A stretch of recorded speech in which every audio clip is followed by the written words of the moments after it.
getting ready for the 100 meters, but Lewis has had a busy day already. He started the New York Games with a rendition of the national anthem, from which Roseanne Barr could have learned.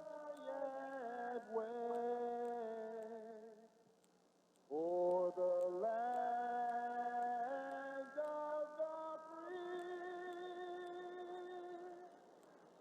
and the home of the brave.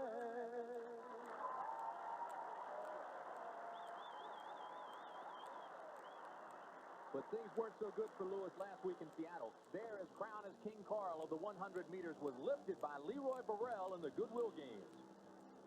Carl could have come to the starting line in Seattle with a lot of excuses. He spent the year writing a book, promoting a book. He made no excuses, and when it was time to run at the end of the race, he just didn't have it. It is Burrell, and look, it looks like Burrell! Leroy Burrell!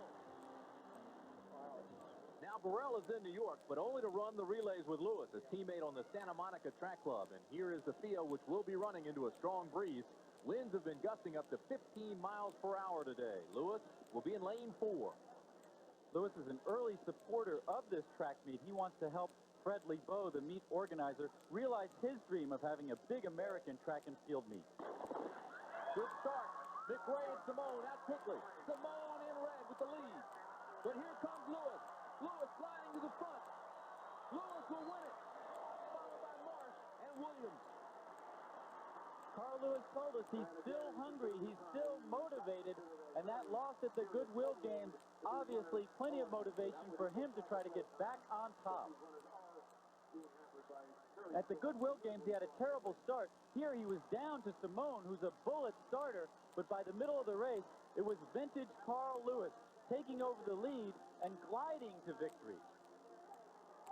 Head on, you see, it's Lewis, the most smooth and the most controlled as he comes to the finish line. Let's go to Dwight. Carl, a pretty good way to rebound from the Goodwill game. Yeah, I felt pretty good today, Dwight. You know, coming back to the East Coast has always been very positive for me, and Fred's put on a tremendous meet here, as you're witnessing, and I'm just glad to be back in a good stride. I need some more races, and meets like today are very important. That's what I was going to ask you. Do you feel like your season's starting to come around to where you want it? Well, today was a race I could have run at the Goodwill Games, but wasn't ready to run. And I think that races like today, next week, and everything that I'm going to run in Europe is going to make a big difference. I feel I'm ready for a fast time. There are people who would say that Carl Lewis has passed his prime. How would you respond to that? Well, they said that in 1986, and they said it in 87. I still have it physically. I'm doing the same workouts.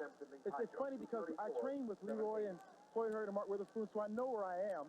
It's just a matter of getting the focus physical, you know, putting the book behind me when that's over with, and doing what it takes to get first place on the track. All right, congratulations on a good effort. Thank you, Jim. The official time is 10.39 into that strong wind measured at 15 miles per hour. Mike Marsh was second with Patrick Williams third. So Carl Lewis and the rest of us will be back after this message.